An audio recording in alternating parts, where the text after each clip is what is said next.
काम असून त्यासाठी योग्य नियोजनाची आवश्यकता असते. उत्तम दर्जाचे आणि जास्तीत जास्त बियाणे मिळवण्यासाठी खालील बाबींचे नियोजन करा.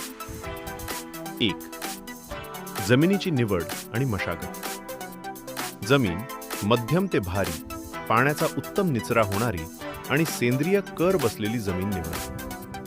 मशागत. जमिनीची खोल नांगरट करून 2 ते 3 वेळा कुळवाच्या पाळ्या द्याव्यात आणि जमीन भुसभुशीत करावी. खत व्यवस्थापन. शेवटच्या पाळीवेळी चांगले कुजलेले शेणखत जमिनीत मिसळावे. Farm spot plus 3.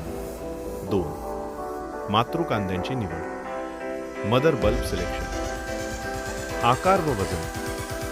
70 ते 80 ग्रॅम वजनाचे आणि 4 बिंदू 5 ते 6 सेंटीमीटर व्यासाचे मध्यम ते मोठ्या आकाराचे कांदे निवडावे. गुणवत्ता. कांदे एकसारख्या रंगाचे,